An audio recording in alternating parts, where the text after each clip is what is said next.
SD Negeri 077 Panjabungan Mandailing Natal Sumatera Utara tahun ini hanya kebagian 2 siswa baru.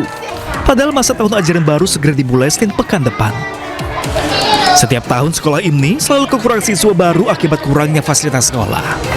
Salah satunya yakni ketiadaan toilet di sekolah hingga membuat para orang tua enggan menyekolahkan anak-anaknya di sekolah ini. Akibat terus menurunnya jumlah siswa baru di sekolah ini membuat jumlah total siswanya hanya sekitar 60 orang mulai dari kelas 1 hingga kelas 6. Karena fasilitas sekolah kurang, Pak. Oh, artinya nggak diminati lagi ya? Kurang diminati ya? Maksudnya WC-nya nggak ada, Pak. WC guru, WC-nya nggak ada. Jadi anak-anak kalau mau buang air kecil atau buang air besar harus ke sungai sana, Pak. Makanya orang tua nggak membolehkan ke sini sekolah. Kalau udah muridnya segini sedikit tuh gimana Bu jadinya dampak ke kita gitu? Gairah mengajar itu kurang, Pak. Bahkan sebuah sekolah dasar negeri di Kabupaten Pandeglang, Banten justru tak memiliki siswa baru yang mendaftar. Akibatnya, suasana ruangan kelas 1 di Sekolah Dasar Negeri Karaton 5, Kabupaten Pandeglang, Banten, kosong, tak ada satupun siswa baru. Bahkan dari kelas 2 hingga kelas 6 hanya diisi oleh sebanyak 36 orang siswa saja. Minimnya siswa karena adanya informasi jika sekolah akan ditutup dan kondisi sekolah yang dinilai tidak layak. Dari SD Karaton 5 untuk tahun ajaran baru tahun 2005-2026 ini belum menerima siswa baru. Dikarenakan mungkin masyarakat mendengar bahwa SD Karaton 5 ini beberapa tahun yang lalu akan di-merger, tapi pas kesini mendengar lagi masyarakat karena tidak jadi, tapi akhirnya masyarakat sempat melihat ke sini kondisi sekolah ini yang seperti sekarang ini ya, kondisinya sangat memprihatinkan. Pihak sekolah pun berharap ada perhatian khusus dari pemerintah setempat agar sekolah mereka kembali diminati para orang tua siswa. Tim Liputan iNews melaporkan. Ya, tahun ajaran baru segera dimulai. Masih saja ada anak yang ditolak dari sekolah karena permasalahan waktu pendaftaran dan zonasi. Seperti di Jombang, Jawa Timur, orang tua calon siswa nekat bawa meteran mengukur rumah ke sekolah yang hanya berjarak 100 meter. Sejumlah warga nekat membawa meteran dan mengukur jarak rumahnya dengan salah satu sekolah yang ada di lingkungan tempat mereka tinggal dengan jarak 100 meter. Pengukuran secara manual ini terpaksa dilakukan setelah anaknya ditolak masuk SD Negeri Kepanjen dan membuktikan bahwa anak-anak mereka berhak diterima. Pihak sekolah tidak mau menerima dengan alasan waktu pendaftaran sudah berakhir. Padahal batas terakhir pendaftaran adalah tanggal 29 Juni. Namun faktanya warga yang mendaftar pada tanggal tersebut tetap ditolak. Kekecewaan daripada warga saya adalah terkait kenapa kok ditutup tanggal 27 sampai 29 padahal statistiknya sampai tanggal 30. Dan dari dinas sendiri sudah menekankan untuk membuka kembali. Jadi ketika warga saya daftar di tanggal 29 itu ditolak oleh panitia. Nah itulah, yang jelas ini nanti akan tetap kita bawa ke jalur hukum. Nggak tahu pidana ataupun perdatanya. Untuk menengahi polemik penolakan ini, Pendidikan Dasar Dinas Pendidikan Kabupaten Jombang telah meminta pada SD Negeri Kepanjen untuk memperpanjang waktu pendaftaran. Untuk pendaftaran itu sebenarnya tidak ditutup. Jadi pendaftaran itu sampai tanggal 30. Kalau misalkan ada kesalahpahaman di SD Kepanjen 2 yang tanggal 29, maaf ya, 29 bukan 26 ya. Bukan 27 seperti katanya, jadi 29 itu tutup, kemudian kita kontak sekolah untuk membuka lagi, seperti itulah. Warga berharap keluhan masyarakat selanjutnya dapat diakomodasi dan menjadi acuan dinas terkait untuk menentukan kebijakan pada SPMB tahun depan. Dari Jombang, Jawa Timur, Muhtar Bagus, iNews melaporkan. Ya pemirsa, setiap tahun ajaran baru, Pasar ASMK di Jakarta Barat kerap ramai orang tua murid. Pasar ini menjadi pilihan untuk membeli perlengkapan sekolah dengan harga terjangkau. Pasar ASMK ramai dikunjungi warga yang hendak membeli peralatan sekolah. Orang tua murid biasanya membeli perlengkapan sekolah seperti seragam, tas, sepatu, hingga buku tulis. Pedagang mengaku pendapatan mereka meningkat bila dibandingkan dari bulan-bulan sebelumnya.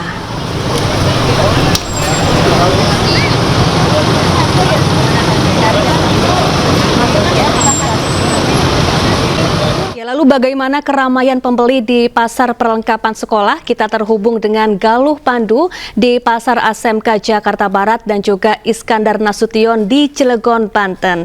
Kita akan ke Galuh terlebih dahulu di Pasar ASMK. Selamat siang Galuh, bagaimana antusias warga yang mendatangi Pasar ASMK untuk berburu perlengkapan sekolah di sana? Selamat siang Syafa dan pemirsa. Warga yang datang ke Pasar ASMK Jakarta Barat antusias dan ramai untuk berburu perlengkapan sekolah, mengingat bahwa sekolah akan berlangsung 2 hari ke depan, yaitu pada tanggal 14 Juli 2025. Berbagai macam perlengkapan sekolah lengkap disediakan di Pasar ASMK, mulai dari seragam sekolah ada tersedia di sini, kemudian juga kaos kaki, topi, dasi, sabuk, dan lain sebagainya. Dan yang pasti warga juga berburu, salah satu yang paling dicari warga adalah alat tulis yang banyak disediakan di sini. Nah, dari hari ke hari penjualan semakin meningkat, apalagi jelang sekolah, mengingat bahwa ini adalah 2 hari menjelang kegiatan belajar mengajar dilaksanakan. Dan namun yang perlu saya sampaikan pula bahwa ternyata penjualan di tahun ini tidak lebih banyak dibandingkan dengan penjualan di tahun sebelumnya, dan terjadi penurunan yang cukup drastis dari sisi omset dibandingkan dengan tahun sebelumnya, bisa mencapai 30-70% dibandingkan dari tahun-tahun sebelumnya. Kita akan mencoba berbincang dengan salah satu pedagang yang ada di sini yang mengaku bahwa omsetnya menurun dalam penjualan di tahun ini. Kita sapa terlebih dahulu. Halo, selamat siang Mas Mondi. Ya, selamat siang. Mas, ini katanya penjualannya menurun dibandingkan tahun lalu, emang benar begitu Mas? Ya, tahun sekarang ini lagi kokbrut, menurun penjualannya, pendapatannya. Ini bisa sampai berapa persen penurunannya Mas? Apanya?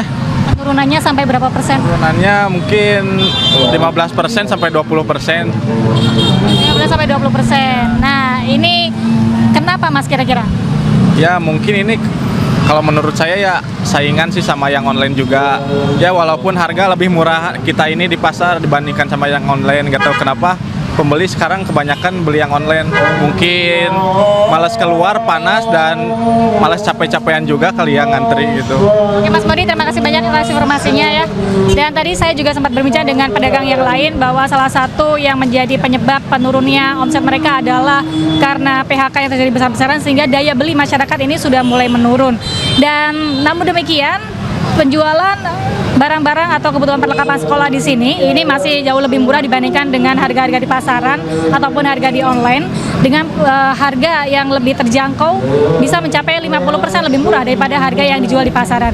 Dan Anda pemirsa dapat berbelanja secara lengkap di sini mulai dari pukul 6 pagi hingga 6 sore, karena lokasinya strategis juga, dekat dengan akses transportasi umum, sehingga tempat ini menjadi pilihan favorit bagi warga yang akan membelikan buah hatinya untuk perlengkapan sekolah dalam kegiatan belajar mengajar yang pada tanggal 14 Juli 2025 nanti akan sudah dimulai. Kembali ke Anda Syafa.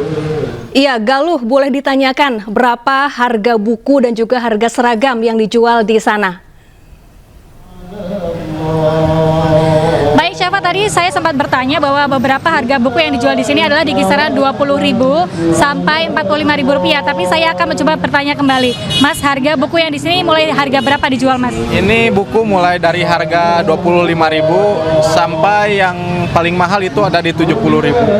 Rp70.000. Rp25.000 itu untuk isi berapa? Untuk isi yang 38. Nah, mungkin bisa dikasih contoh yang ini ya, Mas. Oke, ini harganya? Yang ini harganya di 25.000. Oke, kalau sekarang harga ballpoint ini mulai harga berapa, Mas?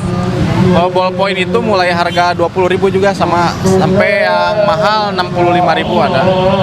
65.000. Nah, sekarang boleh ditunjukin, Mas, harga buku yang paling mahal yang kayak apa, Mas? Paling mahal itu ada di Big Boss. Oke, kita akan melihat seperti apa harga buku yang paling mahal di sini. Yang katanya bahwa harga-harga di sini lebih murah dari online ya. Yang ini lebih mahal dan kualitasnya juga lebih bagus sih, paling bagus. Kualitas lebih bagus dengan 50 lembar dan 10 buku. Ya, isinya 10 buku. Oke. Jadi di sini Safa dan juga pemirsa bukan hanya buku, tapi Anda juga bisa menemukan ballpoint, pensil dan berbagai alat kebutuhan sekolah lainnya, alat perlengkapan sekolah lainnya. Nah, di sebelah sini juga ada keperluan sekolah seperti topi, kemudian kaos kaki. Kaos kaki ini bisa dijual dengan harga 10.000 dapat 3. Di beberapa tempat yang lain dijual dengan harga yang cukup murah, ada dasi, ada sabuk juga. Dan masyarakat juga bilang bahwa Pasar SMK Jakarta Barat ini menjadi salah satu rujukan karena selain harganya terjangkau, tapi juga yang disajikan di sini atau yang dijual di sini disajikan secara lengkap. Syafa. Baik, terima kasih Galuh Pandu langsung dari Pasar SMK Jakarta Barat. Selanjutnya kita akan bergeser ke Iskandar Nasution di Cilegon, Banten. Selamat siang Iskandar, bagaimana keramaian warga yang berburu perlengkapan sekolah di sana?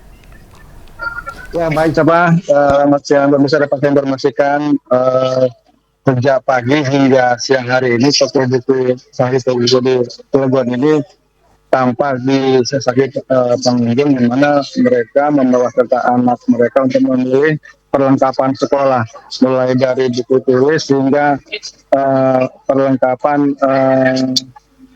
sepatu pakaian dan topi. Tampak di layar kaca Anda bahwasanya hingga saat ini warga terus berburu perlengkapan sekolah, dan untuk menarik minat pembeli, pihak pengelola sendiri memberikan diskon khusus, di mana hingga saat ini pihak pengelola memberikan diskon khusus 20%, dan harga buku yang ditawarkan di sini juga cukup murah, di mana para pembeli bisa membeli harga 25.000 satu lusin buku, di mana harganya dipastikan lebih murah dari toko-toko online sekalipun.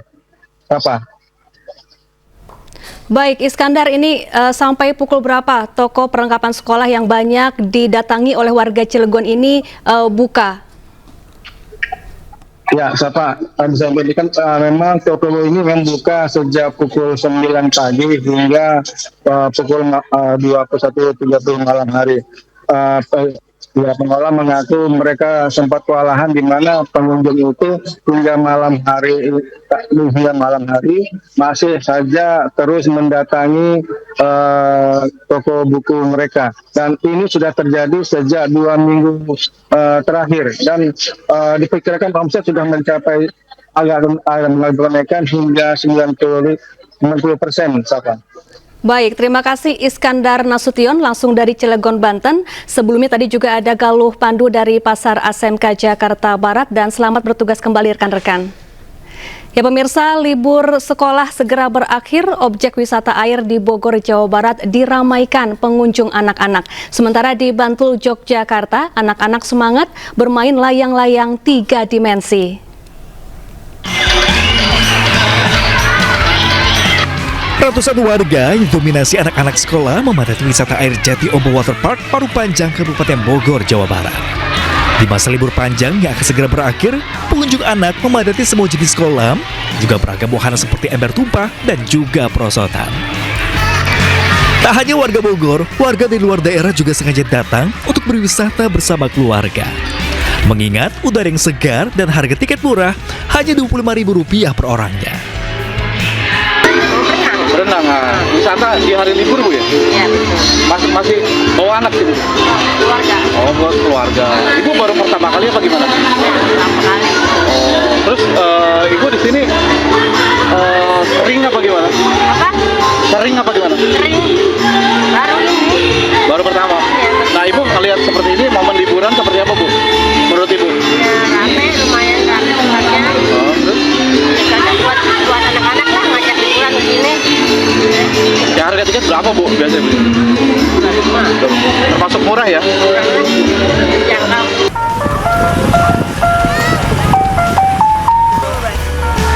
Sementara di lapangan Kebun Agung Imogiri Bantul, sejak libur panjang sekolah selalu ramai. Kali ini, tanah lapang yang biasanya untuk main bola berubah menjadi tempat puluhan layang-layang naga 3 dimensi mengudara yang dimainkan oleh puluhan anak-anak. Awalnya hanya ada beberapa layang-layang, namun semakin hari semakin banyak layang-layang naga 3 dimensi yang mengudara. Buat satu layang-layang ini habis berapa nih mas kira-kira? Jutaan. Jutaan? Terus lama? Lama hampir sebulan mas. Ini panjangnya berapa meter nih? 60 sampai. Terus kepalanya ini dibuat dari apa? Pesan atau apa nih? Bikin mas. Bikin dari apa? Bambu sama spon api. Terus apa sih serunya main layang-layang naga ini mas? Ya asik aja lah tari-tariannya. Kenapa nggak layang-layang biasa gitu kecil? Kurang menarik. Apa sih mas Jul menariknya dari layang-layang naga ini? Menarik apa ya pak layangnya pak? Daripada layang biasa gitu ya? Bawa soalnya. Oh panjang. Terus sensasi nariknya gitu berat nggak kira-kira? Berat. Penerbangan puluhan layang-layang naga ini ternyata memberikan dampak positif dan edukasi bagi anak selama libur panjang sekolah. Bahkan ke depannya, warga sekitar akan memperpanjang dan tetap memberikan kesempatan bagi anak-anak berkreasi menerbangkan layang-layang di lapangan ini. Tim Liputan iNews melaporkan. Pemirsa, BMKG memprediksi bahwa pada minggu ini musim kemarau belum mendominasi. Hal itu disebabkan karena masih tingginya potensi hujan di sejumlah daerah. Berikut prediksi cuaca selama akhir pekan dari laman YouTube BMKG. BMKG memprediksi cuaca selama periode 11 hingga 13 Juli 2025 umumnya didominasi oleh kondisi berawan hingga hujan ringan. Perlu diwaspadai adanya peningkatan hujan dengan intensitas sedang yang terjadi di wilayah berikut: Sumatera Utara, Riau, Kepulauan Riau, Jambi, Sumatera Selatan, Kepulauan Bangka Belitung, Bengkulu, Lampung, Banten, Jawa Barat, Jawa Timur. Selain itu, hujan dengan intensitas sedang yang dapat disertai kilat atau petir dengan kategori tingkat peringatan dini siaga berpotensi terjadi di wilayah Aceh dan Papua Selatan. Sedangkan untuk angin kencang berpotensi terjadi di Aceh, Banten, Jawa Barat, Jawa Tengah, Daerah Istimewa Yogyakarta, Jawa Timur, Bali, NTB, NTT, Sulawesi Selatan, Sulawesi Tenggara, Sulawesi Barat, Sulawesi Utara, Maluku, dan Papua Selatan. Tetap tenang dan siaga menghadapi perubahan cuaca ekstrim serta pahami langkah evakuasi jika diperlukan. Kenali cuaca dan lingkungan agar terhindar dari ancaman bencana hidup. Kita ke informasi lain, pemirsa. KPK masih terus menyelidiki kasus dugaan korupsi kuota haji di Kementerian Agama yang diduga terjadi tahun 2023 hingga 2024. Meski dugaan korupsi terjadi saat Yakut Khalil Qaumas masih menjabat, Menteri Agama periode 2020-2024 itu belum juga diperiksa.